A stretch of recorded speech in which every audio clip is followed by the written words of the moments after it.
Kicking off the call recording. I was very much hoping that we could do this one in person, but the reactor is saying they're only doing kind of maybe 1 to 2 in a week, of which they're getting not even a quarter of the people that would have turned up previously, because a lot actually aren't in the city so much anymore. So and the team are sort of Newcastle, like for SWOOP team, they're sort of scattered around up the coast. I did want to pull them into Sydney if we didn't have a few coming. It would be great to know that if we kick back off in person in the city, and we're looking at next month or even the month after, would you actually join us in the city? Could you do a raise Sydney at the moment? Would you do a raise hand for me if you would join us in person if we kick them back off again? We've got Melbourne, of course. I'll do that one in a minute. For those we've got in person, we've got 5 have done the raise hand. Melinda, yeah, totally in. Awesome. So we got 7 who raising the hand that would join us if we go back to a bit in person. It would be hybrid, by the way. So you'd still be able to watch the recording. So not to worry around that. I would still try and make sure that you get to see it, whether you were in Melbourne and or anywhere in Australia or joining us from overseas, because I do know that we have some great overseas attendees. Jacqueline, I will be up in Brisbane in May, and I'll be presenting at the Microsoft 365 group up there in May. It'll probably be I'm coming on the 11th, so 11th, 12th, 13th, the 13th. I think it might be the night of the 13th or the 14th. So might see you up there sometime soon. Thank you, everyone. It's currently emerged for the 2. I'm hoping that we'll split it part again. It will come down to, can we kick off with enough people to warrant me flying down to Melbourne every month? At the moment it's been a little tough to get people to come along. So if there's only 2 or 3 people willing to join us in Melbourne for the month, then that does make it a little bit harder in terms of the cost of flying down to be there for people. But I certainly would like to kick it back off again. I think maybe we need a few more months before we start to do that, and the numbers are dropping and a few other things with the joys of COVID. And I'd just like to pass out sort of my condolences for those right across the eastern seaboard caught in the floods at the moment, and for anyone that's across from and lives here or around the world and knows anyone in the Ukraine at the moment and Russia that's going through some pretty hard times. So I just passed out my respects to those that are really struggling for whatever reason that is at the moment. I'd like to begin by acknowledging the traditional custodians of the land on which we're actually meeting from today, and pay my respects to their elders past, present and emerging. And I extend that respect to any Aboriginal and Torres Strait Islanders peoples here today. In Sydney, where I am, we're in the Aurora Nation, so I'd pass my respects to them personally. Code of conduct for the session, as always, be welcoming, kind, use appropriate GIFs or images along the way in chat, and be understanding of those differences. And we welcome all, and I try and put on all things that I can potentially around accessibility and support. And if there's anything in particular, Megan, you think that I could do a little differently for the neurodiverse or for accessibility, please feel free to reach out to me, and I'm always want to try and be supportive there. My name is Kirsty McGrath, On Point Solutions, running your user groups. Have been doing it now for, we've kicked over 5 years now. I've been running these user groups, so I'm feeling a bit like I'm an old hand. Doesn't always run so smoothly, but I'll try my hardest wherever I can. I've decided I'm going to break out the presentation a little bit more around what's new in adoption. I sort of did it last month, but I didn't make it as a formal heading per se. So I'm now doing a what's new in adoption as well as the what's new for Microsoft 365 moving forward. So I have put out a YouTube channel, and thanks to Ross up at Microsoft, he has helped me to set up all the aka I need to change that, aka.ms. M365 adoption is actually the YouTube channel that I've placed up there for you. One, the recordings for these sessions, which includes our speakers. But what I've also got up there is other things that I've spoken out, like at the Microsoft Reactor, conferences online. But I also want you to know that what I've done for you as a community, and I did talk a little bit about it last time, is I've put up adoption success videos. So I've linked in adoption success videos to be able to help and support you that I find around the globe from some fabulous speakers that I actually know of. And I've also put in there and you'll see on the top over here on the right hand side, there is a whole heap of channels that I actually follow. And those channels will include, and I went out on Twitter and some of those that are on here, and I did tag some different people along the way to try and find different avenues and YouTube channels that some of the people like myself, who do we follow? And I've actually loaded them in there for you as well. So it's not even just I anymore, it's what as a community, who are the people that we follow as a community to be able to help and support you on YouTube if you want to actually find other people that are specialists in this space. So hopefully that will give you a little bit of a hand. Now let's move forward. Am I locked up? I'm seeing a mouse, but I'm not seeing it in the speaker side of things. Of course, it's always the way. Let me just...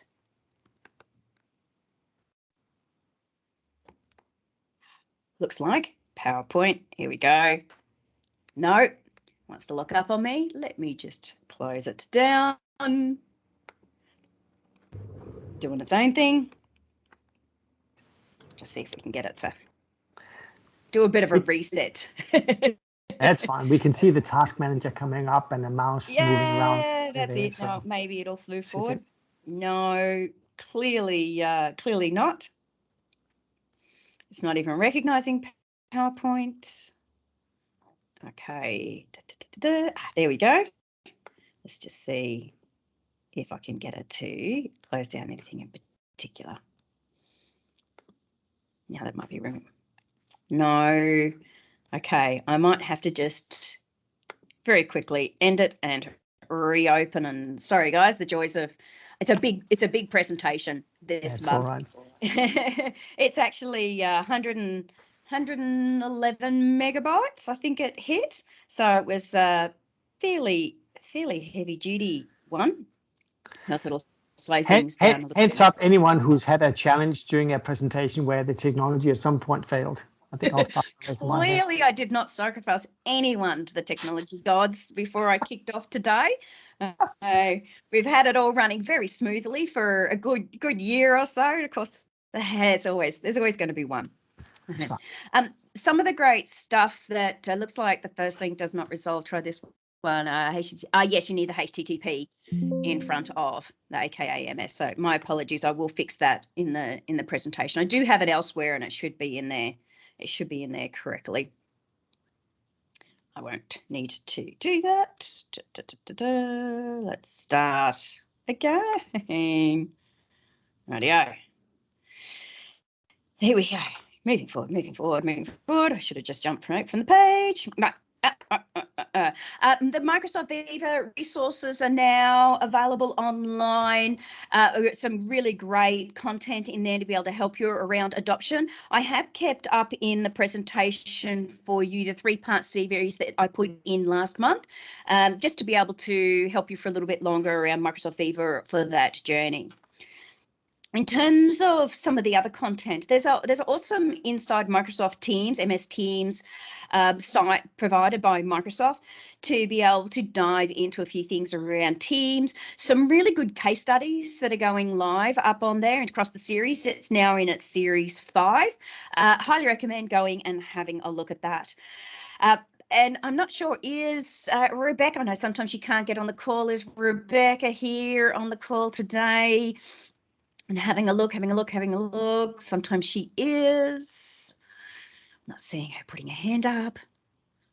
No, she hasn't come off mute. So Rebecca, Aussie MVP, does a fabulous job.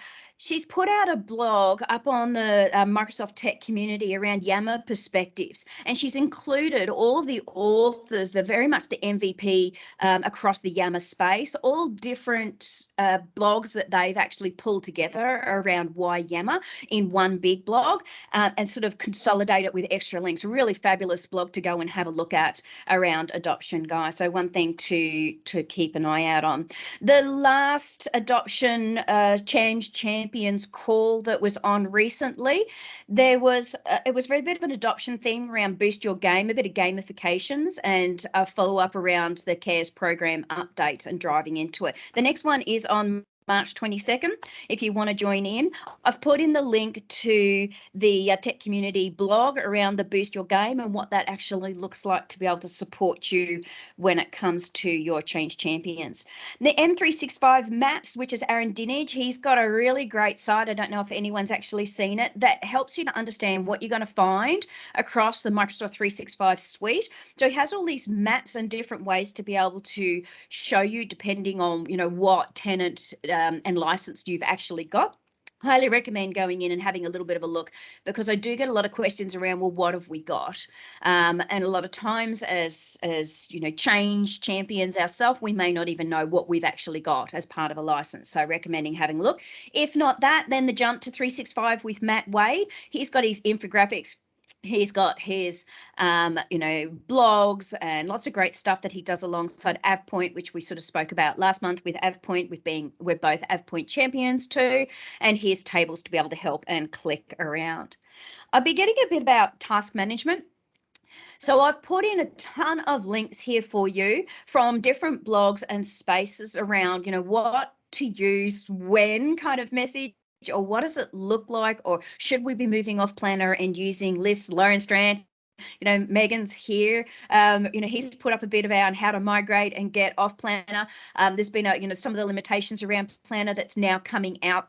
And I'll show you a couple of things in lists that have come through that might actually help you around that decision there. So that's the what's new in adoption for Microsoft 365. In terms of Teams chat, we've got a filtering for non-meeting chats, so that we can start to sort of pick up different information around some of that sort of, you know, filtering can be tough. You can do a search, but let's just have a little few things in. That's coming in sort of March. The Teams devices. So if you're on a Teams room device, there's a new front row layout. Switching between multiple video cameras in the Teams room, so you can just do it directly from there if you've got multiple cameras in the room. There's a Cortana update, so the mic icon's actually being replaced with the Cortana avatar now to be able to support you, and you can then also do Hey Cortana, and it's recognise Australian, good old Aussies, and the way that we we work with it. I know I had it come up recently in my captioning, WANA. W-A-N-N-A. So I'm sorry. Okay. The calling app update has come through, so you can do the peer-to-peer calling and group functionality. It's actually moved. It was previously under the new meetings button. It's now under call to be able to help you.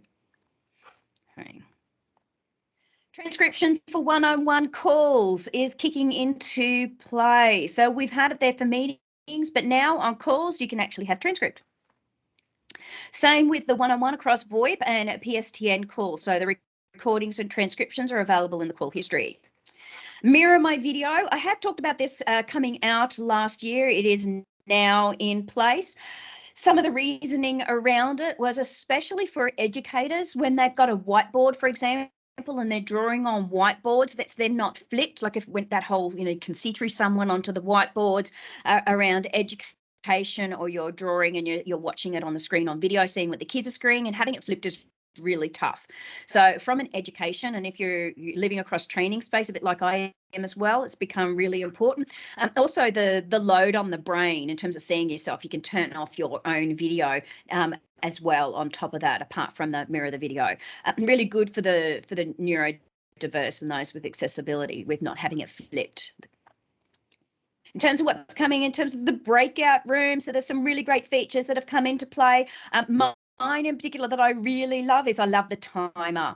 That whole, you know, basically it's only going to go for 5 minutes and then it kicks everyone back out of the rooms again. So instead of you keeping an eye out on the timer actually helps and supports you. So there's a few different features that are there, especially around the management that's come into play, and the embed that's now directly inside Teams to support you on setting up the breakout rooms before you get started and having it all preset. There's a few different features there to go and have a look at. The custom backgrounds on the web is very much there now. The blur background, you can select only from the Microsoft provided backgrounds. It's not the loading of your own in. Okay, so it's the Microsoft provided. I've put in a couple of links to be able to support you that Microsoft have put up there around meetings as well. The Teams Connect shared channel. so that you can share a specific channel with anyone that's internal or external. We talked about this after the Microsoft Ignite last year. It's now coming out very soon to Teams. It'll be here in late March, so not too much longer. So that whole sharing just a channel. Now, it's in the existing, and when it comes to the standard and the private, there's a few things to be able to learn around that, and I'll talk about it a little bit more later on in terms of SharePoint and being able to still see it inside the current SharePoint, even though it separates out the SharePoint sites. So you've got its own sites. So there's a little bit there to understand some of the tech in the back end. Okay. LinkedIn integration now kicking in through Teams. It'll be at the top of one-on-one conversations. So you'll have chats, files, organization, activity. If LinkedIn is enabled within the business, then it will come up there as some of the LinkedIn details and flowing right through across the different services, completed early April. Doing more with OneNote on the web and in Teams, we're starting to see some of those features and functionalities of the merging of the two OneNotes to one, both online and down to the desktop. If you've got the Microsoft 365 sort of download of OneNote to the desktop, you'll start to see some of the updates flowing through, including the sort of snap to shape now for the desktop version, the full application. But there's lots that have come into play in the online switcher modes, improving on the copy and paste, the zooming, picture backgrounds now, auto inking with the stylus to be able to help and support us. These aren't all the screenshots for you, but there's a few there to be able to go and have a look at on our YouTube. OneDrive, we've got the ability now in terms of the easy navigation to all your Teams files directly within OneNote. So in terms of adding your Teams in, sorry, your OneDrive, not OneDrive, after OneNote, shouldn't put OneDrive right after OneNote. So you can navigate to more places and be able to see, those Teams files as well. So that's a good one to be able to help people with tying the two sort of application communities kind of together for collaboration. So accessing your team standard and private channel. So this is where we were sort of talking about if you do a shared channel and what does it actually look like. So the standard and the private, when it's separated out into multiple SharePoints, because anything that went private gave you a whole new SharePoint site. What they're doing as part of the user navigation, they're bringing back into SharePoint, kind of linking it back in. So you see all your channels underneath that SharePoint site, even though they're separate SharePoints. So it's kind of a view to be able to see all sort of in channels together. That'll make it much easier so that the user sort of doesn't have to distinguish between all the separate icons and where they're sitting, and some of the frustration around that. Okay. The OneDrive Sync Activity Center is getting a bit of a refresh. So the entry point in terms of the settings up into, I'm going to turn on my, come back, turn on my pen. Helps if I choose the right thing. Let me get my pen up. So settings here up in the top right-hand corner, and your recycle bin in the footer down here to make it really easy to get into anything that you've actually deleted. The account name will be reflected up the top, even if there is an error. It was things like that were sort of dropping off. The Stream in Player now has a help experience for your users to be able to understand it a little bit more and report issues directly from inside Stream in the player. Early April should be finished. There are admin enhancements for the new Yammer. So what we've got is, I suppose, an opt-out option in there when it comes to the toggle of the new Yammer experience, so that the admin can take control over whether they can opt out to the new experience. Okay, so it's just like take away the toggle from the end user in terms of the original classic. Upvoting, so the ability for the users to upvote, it helps with crowdsourcing for the answers, and they can actually rank them. So you can see here kind of a little bit of a ranking going on. Feature is on by default. It actually cannot be disabled. The interactive email notifications, talked about some of this last year, is coming. It is not far off now. It's coming literally right now up until March. So some of this was back last year. I think we talked about it in July, maybe. So some of this, when it comes to the emails and interactions directly across your mobile and Outlook, to be able to help and support you. Word for the web, font, we can actually pin fonts now that are particularly popular in the web version. It's been there for a while where it sits up the top. Now it's available through the web, and you can even then find them right across the whole of Office, whether it's on your desktop or online, to be able to support you. Excel for web, now that whole stock data, what happens is it refreshes again when you open, and then again every 5 minutes for you. Okay. Visio, last month we talked about a whole heap of things for Visio. There's some really awesome new features around the format painter coming in, that right click now, and some of the snap to grid, also the touch features, some functionalities to be able to help and support you when you hold down, and the right click to some really good ones there, along with colors, and some of the landing pages changed. They're speeding up the data entry.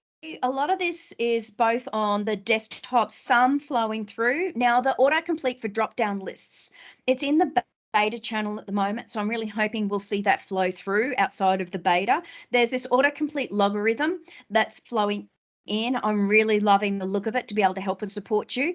Drop down lists, you can actually build your own custom lists in the back of Excel to be able to support you. So some of that's coming in now to be able to support you. It has the plan in the future fairly soon to be able to exclude duplicates from the drop down lists before they roll it out to production. So if you want to know a little bit more, go online. Some of the charting for web flowing through, I won't go into too much depth. You can have a read through of what's actually coming if you like.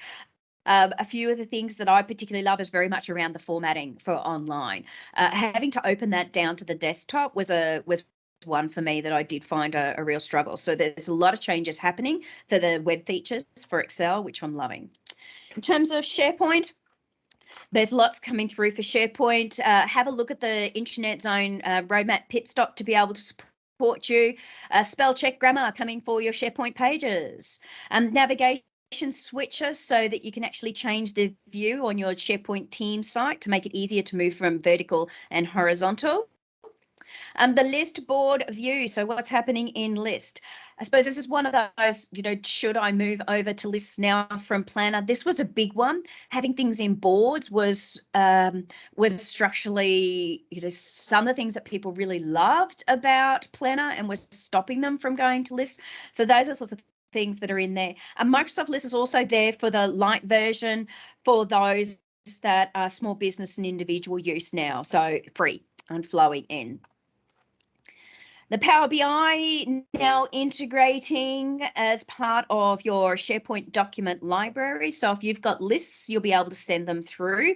Just going, integrate the Power BI, visualize that into the library. And once it's published, it actually comes underneath in a submenu under integrate Power BI. You will need to have specific licenses if you're wanting to actually be able to do full authoring, edit it, and load it up online. Some extra capabilities that are coming into play off the back of that is the quick chart web parts to be able to support you, and automating of some of the rules along it as well, which was particularly great. Lists are getting a new entry point within the SharePoint apps bar. So to be able to support you over on the left-hand side, it's driven by Microsoft Graph, personalized to user activity. So loving that in terms of navigation.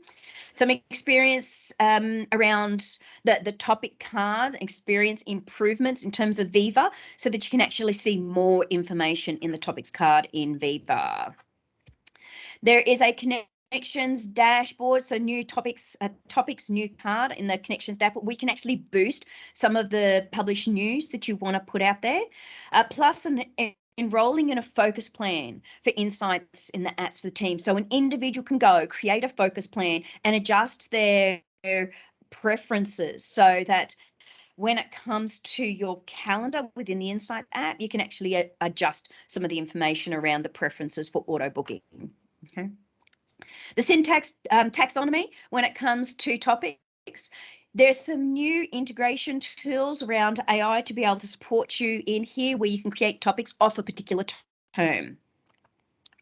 Plus excluding files. This one's, particularly good if you've got, and I mean, if you don't have sensitivity labels, this isn't going to be of much use for you.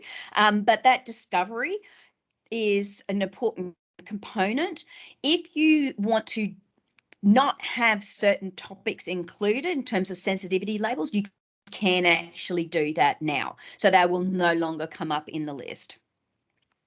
A conversation search coming in right across Office and SharePoint. That includes those team chats, Outlook emails, and of course, it's only what you're a part of. So if you are included in it, you're going to be able to see it. So it's only based on the user and what they have got access to, not just everything. Room Finder from Outlook on your mobile now, so you can have directly from the mobile to be able to see Room Finder. Forms distribution, the email notification that's actually coming in. So it's got auto follow-ups and updates, so enabling those features, which is a great one.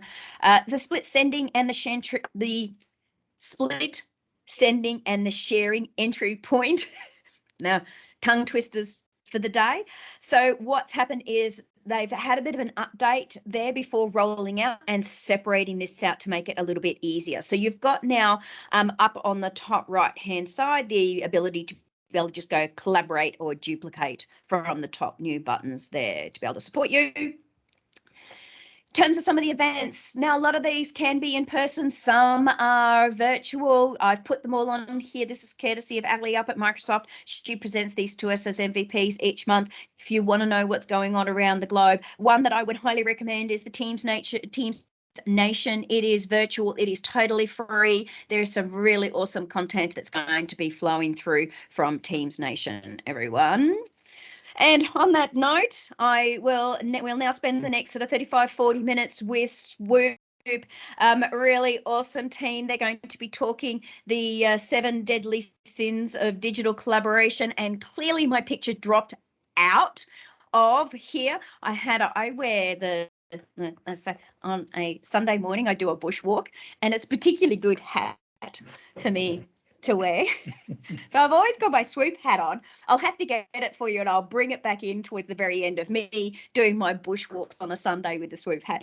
But I'd just like to thank SWOOP for coming in. I'll let them talk through exactly, who they are, what this is about. I'm actually really excited to see what it looks like around hybrid working. And I will do a hand over to you for the screen. You can take over now, guys, and give the screen control to Emily, Dr. Lawrence, and Kai. Excellent. Thanks. I'm just waiting for the slides to pop up on the screen, so hopefully you're able to. We'll just put a link to the slides for everyone as well. Fantastic. So let's get into it. So SWOOP Analytics, we are in the business of collaboration, of course, and most recently we've really been deep diving into adoption on M365. So of course this is kind of the perfect forum for us to talk about what we've found out so far. And I think it was probably around July last year, Dr. Lawrence Lockley, who's here on the call today, he wrote an article about the 7 deadly sins of collaboration, and that's really sort of formed the basis for one of our brand new products, SWOOP for M365, which we'll have the opportunity to deep dive into today. So myself, my name's Emily. I look after customer success at SWOOP Analytics for all of our APAC customers. I'm also joined by Dr. Lawrence Lockley, who is one of our co-founders and our chief data scientist, who's going to introduce what these 7 deadly sins are and the collaboration habits. And I'm also joined by Kai Kerr, who is our CEO and co-founder, so to sort of help get a bit of discussion going. So if you have any questions or comments, or as we sort of reflect today in your current M365 adoption habits, please use the chat throughout, or even potentially come off mute if you'd like to contribute to the conversation as well.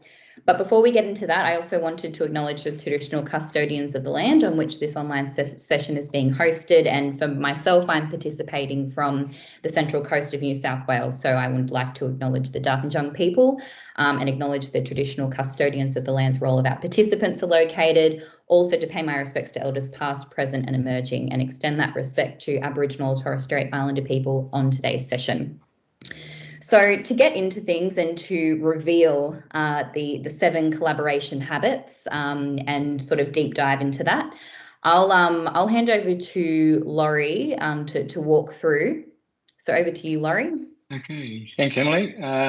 Yeah, well, the genesis of this, our product, I guess, was Probably when we published our Teams benchmarking report in last year, and some of our customers came back and said, oh, you guys are so deep into Teams channels and Yammer and so forth, but we have to deal with the whole M365 lot, can't you sort of cover things like email and SharePoint and what have you? And, after taking a breath, we thought, well, there is a lot of data in the Microsoft admin reports, and we already draw some of that data into our Teams product. So, I guess we probably could look at that, but we didn't want to just do, the same activity reports and just redisplay what the admins see to everybody else. We wanted to swoopify it a bit, and over the many years that we've worked with our partners and our customers, we got to know what sort of good looked like in terms of digital behaviours, as well as having numbers that we could put against that. So putting that together, I came up with this blog post that we call the 7 Deadly Sins. And these are the 7 deadly sins, except that we've changed the names to become more positive habits. So if you read the paper, you will see the sins are things like living in email, living in chat, being in meetings too much, not using Yammer, all this sort of stuff, not having your camera on and so forth. But we've actually sort of changed the naming of these to be more positive, we were told, because people don't react to criticism, they actually react to progress. So you'll see names like Chat Liberated and Email Liberated, the Asynchronous Collaborator, the Community Contributor, which is really the Yammer and Teams sort of balance. And you'll see things like I liked camera confidence, because we people not turning the camera on, we thought that was a bad habit, but we couldn't say, well, that's bad. So the term camera confidence came up, and Email Liberated came up. So much more positive and encouraging terminology. But the other important point is that we didn't want to say that you shouldn't use email, you shouldn't use chat, you shouldn't be turn your camera off, because there are times that you should have your camera off, and there are times that you do need to use email and so forth. So the way we designed the habits was really as a form of a balance. What should you, if you're going to use less email, what should you use instead? If you're going to chat less, what are you going to use instead, and so forth? If you're not going to meet as much, what are you going to use instead? And of course, we feel that, certainly in the asynchronous world, where we think the channels are very important, and Yammer is also important in terms of working asynchronously, we need to look at that balance, and get that balance right. Now, at SWOOP, we believe we know what good looks like, because we measure everything that you do, and then we rank what you do, and we can work out what the top 20% are doing. And typically, we will set the bar at about the top 20%. And the reason we do this is because then we know that the goals are achievable. People are doing them. In fact, the top 20% of the population are actually doing these things. So we can sort of say, well, if you're sort of working at this sort of level, then you are sort of working at the right sort of level. So we can be very specific about what the right level, analytic level is. So we've got these 7 habits, and you can read about the sins that sit underneath those habits somewhere else. And of course, Emily will be showing you, sort of what the actual tool looks like in working to these habits. So let's move on, Emily, to your slide. I think it is our little quiz. Yes. So to get everyone a bit energized, we'll, if you'd like to use the QR code on the screen to access a few quick quiz questions. Alternatively, you can use the link there, just www.menti.com, and then there's a code there. So I'll just give everyone a moment to get that loaded up. And the purpose of this quiz is to get you to start thinking about what your perception of what good looks like on M365, but more specifically around how much you are relying on email. So I'm going to just switch over screens now so that we can start to see if we've got some results coming in. It should all be starting to load up now, and I can see that there are some votes popping up, which is great. That's what we want to see. So it seems as though we have most people sort of opting for the lower options around having 2 emails for every post you're putting on Yammer or in a channel, 5 emails. For other people, that might look slightly different, of course. There are a few options coming in there for if you're sending 30 emails and even 125 emails sent. That sounds like some really intense email happening there. So when we look at some of the benchmarks and looking at that sort of top 20% bracket that Laurie just referred to, We find that, and how it's reflected in our tool as well, which you'll see in just a moment, is that best practice and what you should really aim for is for the 5 emails sent, you post 1 Yammer or channel message. So it's great to see that people are sort of putting in those responses on the lower end of the spectrum. That's definitely what we'd like to see.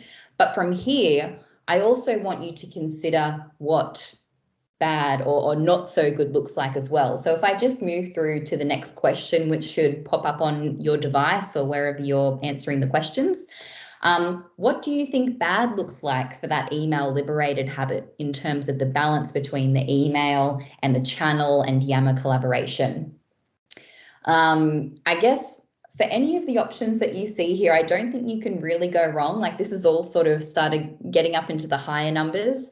And it's actually quite interesting when you look at this reflected for real data for real organizations. And I think we'll even get the opportunity to look at that for an anonymous organization today, just to show you that really stark difference where you are getting it right and where it can be, maybe there's a little way to go with that sort of overall adoption journey and understanding what tool when, which is really the challenge that we're looking to overcome with SWOOP for M365, the product.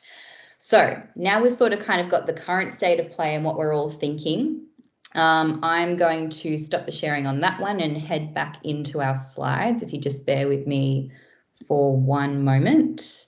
And what we're going to do now is have a look at sort of the why, the how, and the what good looks like behind the email liberated habit.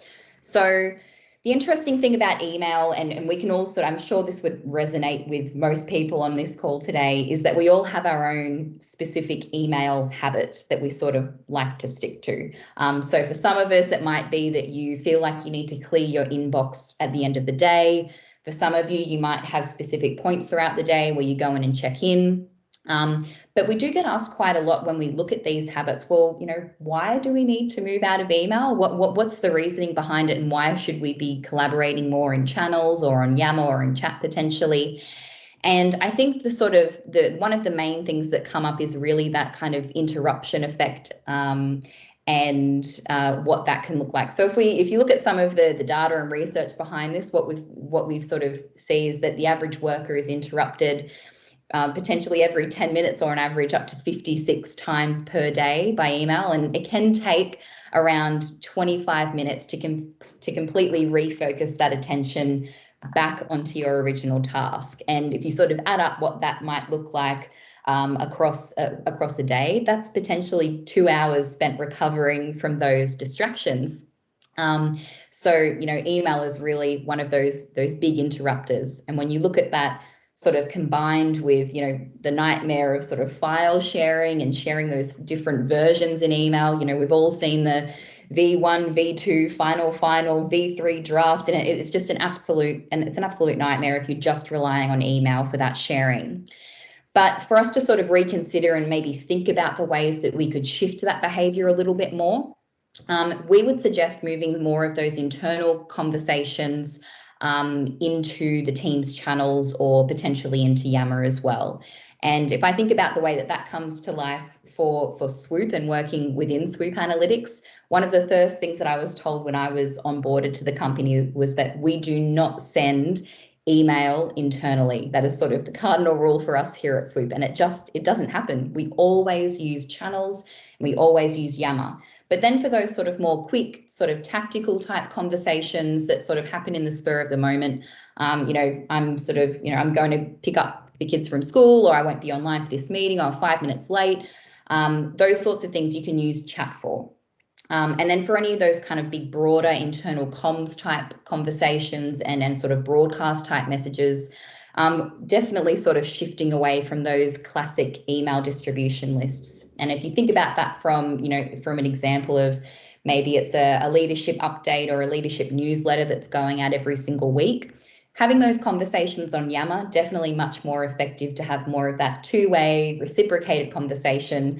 I'm sure the only time you would ever see that reply all button clicked for a big email send out would be a complete accident. It just doesn't happen. So Yammer is the perfect place for those conversations.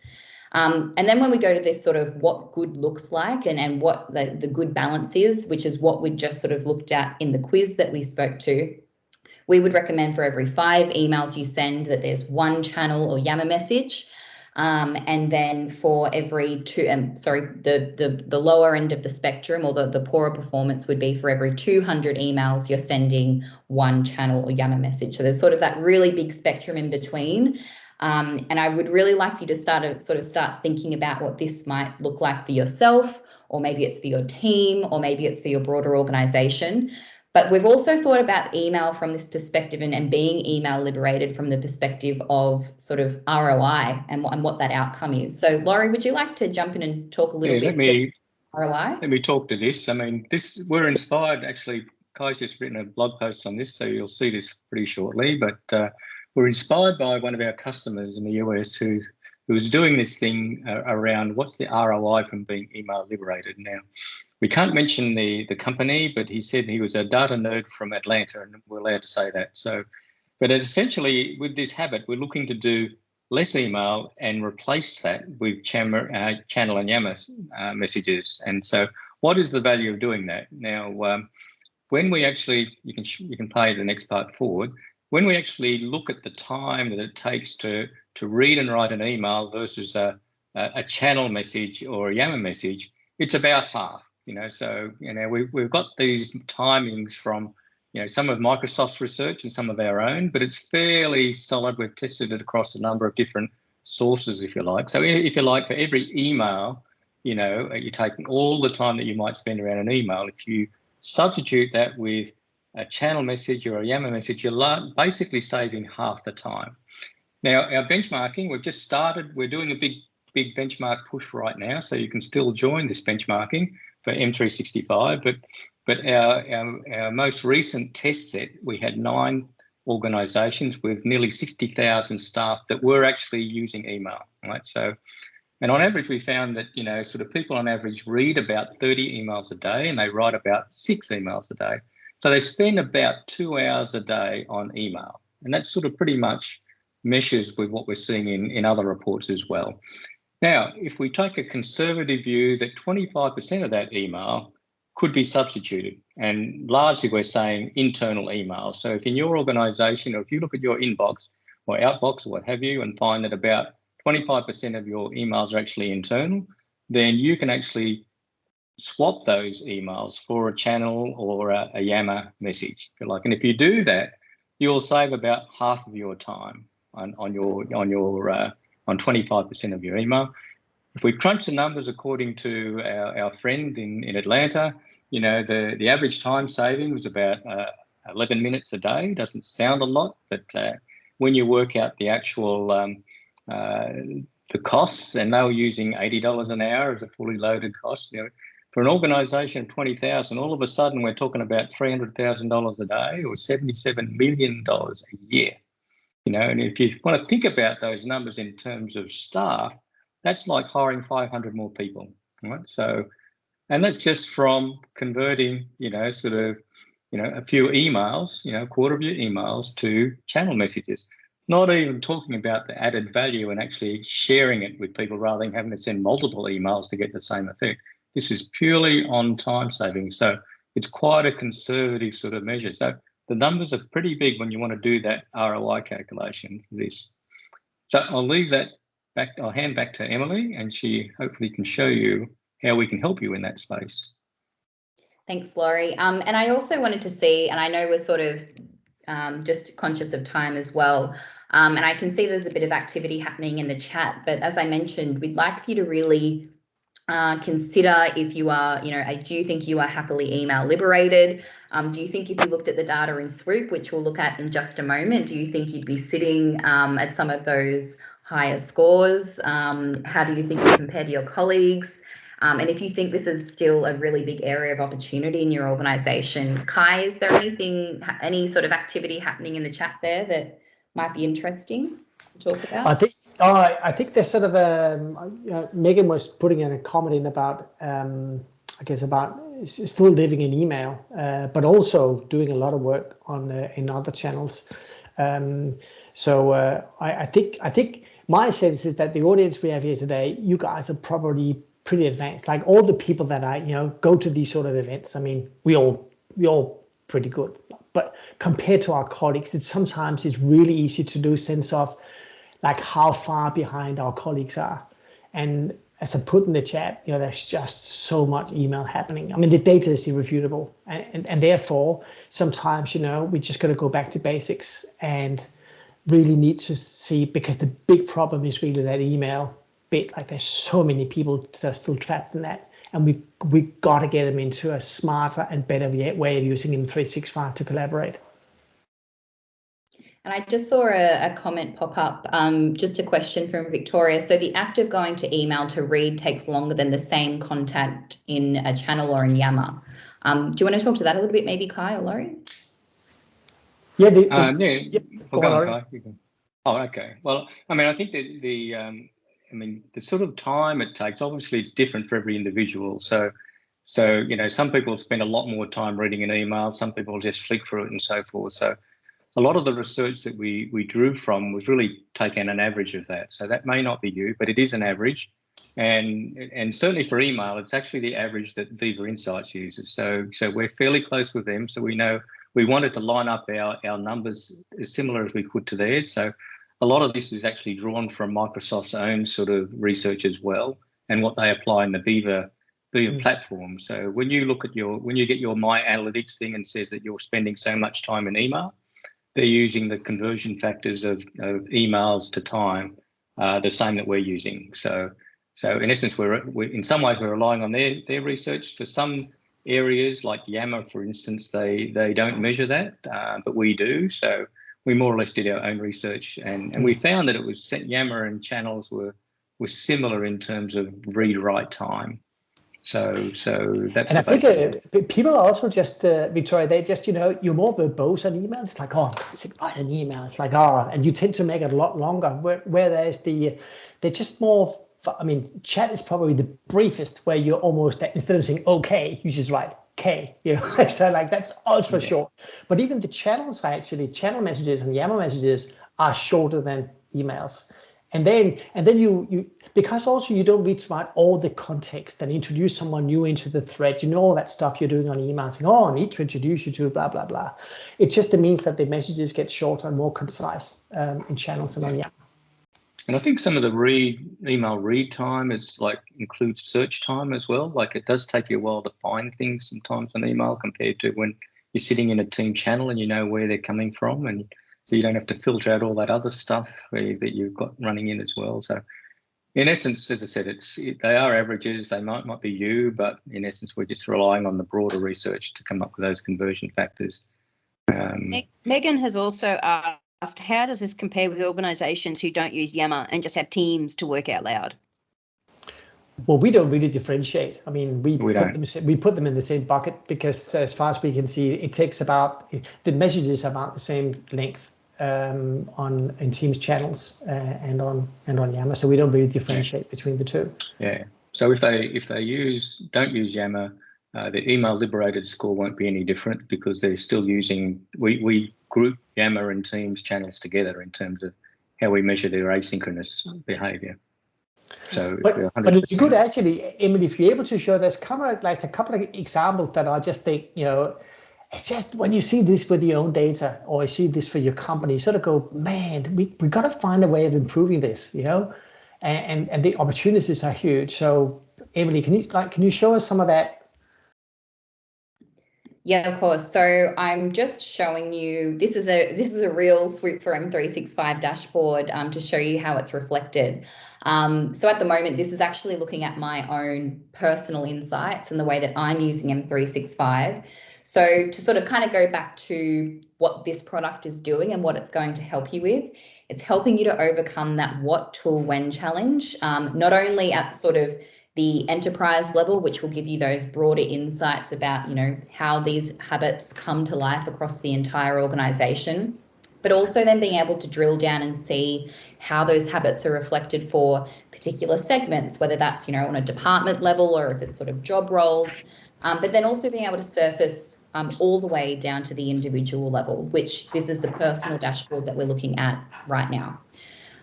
So if we sort of, as we've sort of introduced a lot of those, 7 deadly sins and the collaboration habits here, as I scroll down, you'll see how I'm served up specific scores for the way that I'm aligning with each of these habits. Across the board, I know I'm sharing this quite confidently because the scores do look relatively good, which is a good sign. But as we sort of drill down on that email liberated measure, for my own insights, having a relatively healthy score at 85, and I can see that my ratio is sitting at 4 emails for every Teams channel or Yammer message. So in my role, I am constantly collaborating externally most of the time. So I do really rely on email. This isn't suggesting that I don't use email or that I shouldn't use email. It's just about balancing that out much more with the channel and collaboration, of course. But, this is a really great example of what good looks like for an organization that's, remote first, digital first. We were born remote, of course. But if I sort of flick that switch and we look at some anonymous data from an organization that we have sort of permission to share this, when you look at the email liberated measure here, you can see that, maybe there's some sort of learning or education program required, really on a lot of these measures. But if we deep dive into the email liberated, and if we think back to some of those quiz questions that we looked at earlier, for this organisation, on average, people are sending 176 emails for every Teams channel or Yammer message that's going out. So you can see there's this really wide spectrum of where you could potentially fall. So if you were sort of interested in seeing what this might look like in your organisation or on the personal level or for, a particular segment, I will, towards the end of the session, show you how you can get involved in a benchmarking study that we have coming up very shortly. And you can also trial this product for free as well to see what that would potentially look like. So very interesting to see that sort of difference between the what good looks like and the what not so good looks like. And from here, Kirsty, do you have a preference on, do we sort of just keep running through or? Yeah. Feel free to keep running through those that, if you can't stay past the hour, that's okay. It is recorded for you to be able to come back. So I'm more than happy to go through. There was a bit in the updates today. Often it's sort of anywhere 15 to 20 minutes, but there was a lot going on. Plus it didn't help that I crashed. Yes, of course. So those things always come up. So that's okay. Well, we might just quickly head in and have a look at what this sort of is reflected as for the asynchronous collaborator habit as well. So if you want to jump back into the quiz again, we can also have a look and think about what good looks like for asynchronous collaborators and what not so good looks like as well. So if you just jump onto your device again, it should be loading up again. So I will also then jump across into our results once again, if you give me one moment.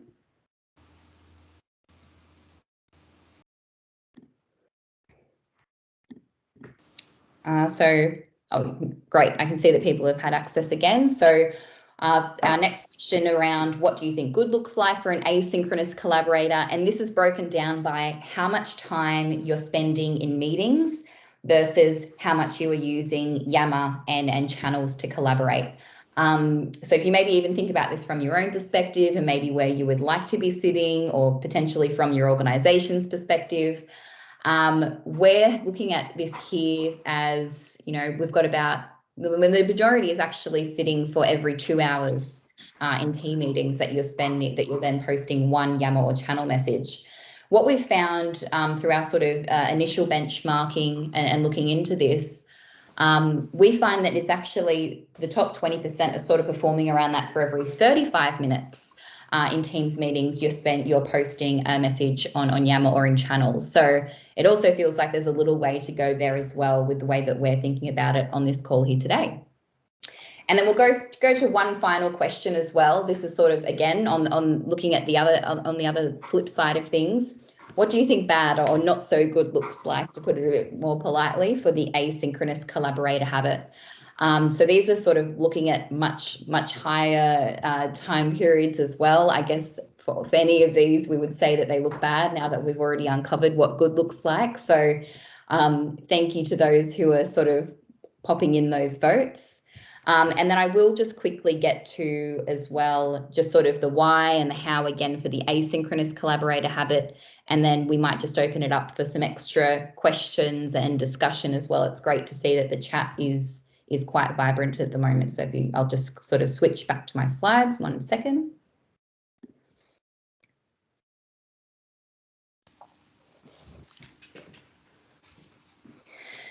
So for the why, you know, we know, and it's actually quite fitting that we're talking about this today, because I'm from my understanding, at least in New South Wales, I think from today essentially, or maybe even yesterday, organisations are really starting to shift into these hybrid working patterns, and some people are sort of heading back into the office for the first time in quite some time. So this is also quite relevant when we're talking about this in the scope of sort of online meetings and what that culture is going to look like. And while we know that, while we really have been heavily relying on online meetings recently, of course, and over the last few years, it's very hard to sort of get work done necessarily in those meetings. And there's also that sort of fatigue and that burnout that's associated with having these back-to-back meetings all day, every day as well. We also know that people are sort of working, you know, different hours now that we've sort of lived the last 2 years the way that we have, working from home most of the time. Some people may be working, you know, later into the evening. Some people may opt to work earlier on in the day. People being able to sort of be quite flexible in the way that they operate. When it comes to the how, we want you to really think about sort of the real purpose behind the meeting that you're hosting. So we would definitely reserve, you know, meetings and calls to be more so for this sort of trust building, for the more complex discussions, but then having more of those regular, you know, status update, what I'm working on, what I'm going to work on type sessions, to maybe have that discussion within a channel or a chat context potentially. And for those big broader updates, again, similar to what we looked at for the email, to maybe look at a platform like Yammer for those sorts of discussions too. So the what good looks like, again, what we spoke about and what we looked at in the quiz, we found that for the higher performers, it's for every 35 minutes that you're spending in Teams meetings or calls that you're then sending the one channel or Yammer message. And then on the other end of the spectrum as well, we're seeing that for every 1,000 minutes spent in Teams meetings, then there's the one message being posted in channels or in Yammer. I think we do also have sort of some ROI working as well on this, Laurie. Just you can show the rest of it if you like, Emily. Sort of. So again, with our preliminary benchmarking group, 9 organisations, and in this case 45,000 that had actually spent some time in a meeting or a call. So there's nobody with dead accounts in here. You know, the interesting thing about that is that it is a very, if you like, skewed distribution. So 10% of the staff are responsible for 53% of all minutes spent in calls and meetings. So it's quite high. On average, 8 meetings a week or 6 hours a week. Now, that doesn't sound a lot, but remember, we're talking about the actual time they are actually online, like now, and your audio minutes are being calculated right now. So it could feel like you're in back-to-back meetings in your calendar, but if you actually work out when you're actually online, you know, it might be less than you think. But if we do the same sort of thing, and the thing we took up here, we said, well, what happens if that 10%, only that top 10%, of the average of 8 meetings a week, if they just converted one of those meetings to be asynchronous? What would be the value of that? And if we run through the calculations on that with 20,000 staff, again, we come up with a pretty big number, you know, 176,000 a week, you know, 8.5 million a year, so there were 50 more staff, simply by those people that meet the most, the busiest people, just converting one of their meetings to asynchronous channels. So, I think we just found a way of justifying getting Kirsty in and helping people with running online meetings. Oh, not online meetings, sorry, working asynchronously. Yeah, that's it, exactly. Yeah, getting to understand what that looks like. Do a lot of that, yes. Yeah, so, you know, the numbers stack up pretty quickly. So, you know, the ROI is there. And as I said, I think any of those top 10% would be quite happy to go to one less meeting a week, I'm sure. So if they can be coached into how to do that, it has a multiplier effect, of course, because these people are often senior managers, and of course, everybody they invite in, they're taking their time as well. So it has this very multiplier effect when that top 10% are too active, if you like, in meetings. Can I also say on the top of that as well, when you look at the productivity savings, when you start to add in things like planner or lists, and so you're not living in the past and you're working from the here and now moving forward, and then you add this in and the conversations that can be around even just those agenda items in a meeting, it makes them then, there's so many other content and context you could put into play that would actually support some of this. Totally agree. I mean, productivity.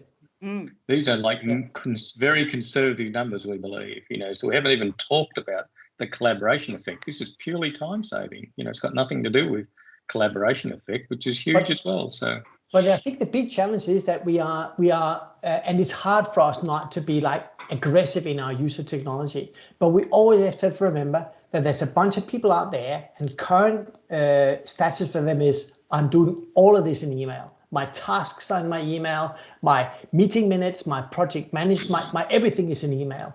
And then taking them all the way up to the front, and say, oh, you're going to use Microsoft list for this, and you're going to do this for this and this for that.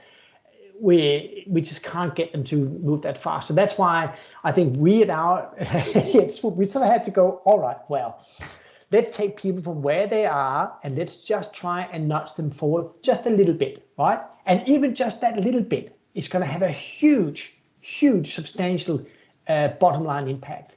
And if that can just be and we're not being very ambitious, are we? Just send one email less per day and move that into a Teams channel on Yammer. That's all we're asking. You're looking at a substantial save. And then, then we can start working with them on other things after that. But I think we got to go. There's so much to be achieved by just doing the little bits up front. Okay. Back to you, Emily.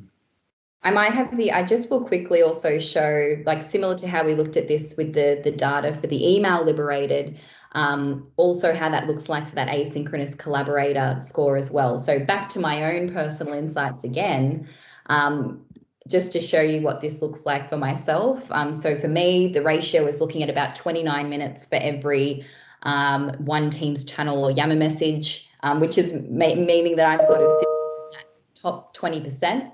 And also just to show you sort of the next iteration of what this looks like with sort of nudging and praises, so that you can potentially see how you're improving those measures, or maybe if you are sort of moving backwards. Just to show you this dashboard here as well, to give me some extra insights around what I'm currently doing. So I can see here, for example, on the personal level, that I'm doing a great job at sort of combining the chat with the channels and then the Yammer conversation. I can see that I'm being praised for my overall collaboration score as well. And also being able to understand where I am having those positive movements. So for email liberated, what we've spoken about today, over the most recent 30 days, things have sort of improved. And I can also see some extra metrics there around my sort of meeting type habits around screen sharing, sort of unlocking an award there, and then also for the file sharer one as well. But I'm sure we'll have, we've got plenty of other sort of great content and resources for you to deep dive into some of those other habits and how you can focus on those as well. Just jumping back into the organisation that maybe needed a little bit of assistance as well for the asynchronous collaborator. For this particular example, people have been in team meetings for 298 minutes for every channel or Yammer message there. So definitely big opportunity for, targeted learning or education campaigns to really help to focus in on these habits, to see where they're currently sitting and how they can maybe shift that dial as well. So I think in terms of what we'll sort of walk through today, we do, of course, you'll have access to those slides, and there's some great sort of takeaways and sort of nice summaries within that slide content as well, to show you the good and the not so good and exactly what the habits are. But I just also wanted to leave you today, and before we even get into some extra questions or discussion, is that we do have a deadline coming up for our M365 benchmarking study. So if you can, if you just want to send me a message if you're interested, or if you know anyone that might be interested in participating, This particular study is going to help show you how your organization is using, getting the balance right across Teams, Yammer, Outlook, SharePoint, and OneDrive, and also how you compare with other organizations. For you to participate, you'll have a free trial of SWOOP for M365, what I've shown you today. You'll have access to that for your own organization. It's free, it's all 100% confidential. And also, if you're able to sort of jump on this offer relatively quickly, then you'll also receive a special custom benchmark report from Laurie, which gives you some really nice indicators about that sort of what good looks like, what bad looks like. And of course, you'll have the free trial to go alongside that as well. So there's the details there to access. There's a QR code you can use to sort of submit your details. Otherwise, please just reach out to me directly and I'll be happy to help you out there. But from there, I think if we want to jump into any extra questions or discussion, or Kirsty, if you have a few more things that you need to walk through, that sort of is where I'll leave things from SWOOP at the moment. Oh, great, thank you. I think there's some certainly really interesting. It'd be great to see. Do you have a slide where it's just those final kind of figures? For 1 minute it's this, and for 1 minute it's that, and just to have them like consolidate on one slide? It'd be great to have, you know, from an adoption perspective, as an audience, where we could have a one slider. Yes, that's what we're looking for. So that, you know, when we're actually presenting this sort of thing in, and we're talking to senior leaders, or we're training, or where we're trying to convince people to change a habit, you know, it'd be great to have something like this that we can put into our own sort of slide decks and, you know, help and support, because it makes such a difference trying to get people over the line just to go one Teams message instead of an email, one chat instead of a meeting, and this is what you can do, because having those benefits, the benefit analysis of what we're trying to do is so important. And does anyone have any questions? They're not big changes we have to make, right? They're achievable. No. They're not big, but it is a habit change, and that makes it hard. It's a habit change. Yeah, like all things. Feel free to raise your hands if anyone has any questions. And what I'll do is I can flick over and do the finalization of the user group and some of the stuff that's coming up. No raising of hands. Okay. I'll do is thanks for all of that, guys. That was fabulous. It was so great to see. I mean, you know, we argue this stuff all the time. To see it in actual metrics is really important, and I know that it's an awful lot of work for you guys on your end to put that through. So I appreciate you coming and talking about it. There you go. See, there's me. Here's one of my bushwalks. I'm bright red. It was a hot day. Looks like you're inviting a magpie in. I know, right? Exactly. No, we were just inviting all the water dragons along. It was a bit mushy and marshy doing the cliff faces. That was a particularly hard 3-hour bushwalk I do each Sunday. So it goes with me because it fits nicely with my hair back. No, so it goes with me everywhere. Thanks very much, guys. As I said, if you've got any questions, you can always just put them in chat, and you can tag Kai and the team. But I'll just go through where do you find some of the adoption support. Don't forget to subscribe to the new adoption newsletter. There's collections in terms of the learning and some of the things that you can do off the back of it. I've put in the adoption resources link, a few extra links now, including the Viva adoption, the champion management platform, and I'll try and keep this up to date of different things that I find along the way that are persistent for us to, as a community, to be able to draw on. Where I find often the latest information, now this is just some of it. I spend a lot of time on the tech community, and I go through all the blogs on the tech community, as well as all the click off blogs that come from the tech community. The message center is another really big core resource, as well as some of these other sites that I actually go to, including the roadmap. So, you know, if you want to know where do I get it, it's all over the place. I spend a good 24 hours. I actually spend around about 16 to 17 hours pulling together the what's new for you each month. So yeah, it's quite a lot of hours to pull it together. The ANZ, the user groups that you've got around that you can actually join in on, plus the links for my own user group. Oh, jumping through. Now I have been putting up here, I've swapped it over from the original links when it came to jumping to my SharePoint site, and I've now swapped them all over to the YouTube channel for you to be able to go and see it. That YouTube channel has actually got all bookmarking on it, so if you wish to, you can always jump directly away from my, what's new, straight to the speakers. So that'll all be online and available for you. Thank you everyone for joining in. In terms of what's next, we're going to be kicking off on the 5th of April. Hopefully I should be alive then. We have the Microsoft MVP conference. For those that are MVPs on the call, we will be up from 2 o'clock in the morning, because it's only 1 hour with Redmond, running for 4 days. So hopefully by then I'll have slept a little bit before I it's going to be an exhausting 4 days up every single night. I can't really talk about what was off the back of the MVP conference, but we often have things that get pushed out. Any thoughts and comments or questions, please feel free to, any point you can always reach out to me at kirsty@onpointsolutions.com.au or through Twitter. I'm Kirsty McGrath 13 if you wanted to connect there, or you can always follow me on LinkedIn or connect on LinkedIn, let alone the YouTube channel that we've now got sort of pushed out live for the user group, plus as adoption specialist, the M365 adoption on YouTube. But if that's it, thank you so much, Dr. Lawrence and Emily and Kai for coming in. Great to see your faces. I wish it was in person so we could give big hugs and say hello and have something to eat afterwards, or a drink, or but soon we'll organise something soon. Get there. And we absolutely will. It won't be too much longer, and hopefully won't have as much on the virtual side, but it will still be there virtually for everyone as well. We'll do hybrid. Thanks for having us.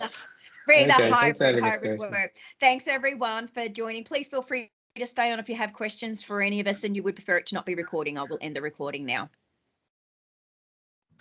Thank you, Kirsty. You are very welcome. See you later.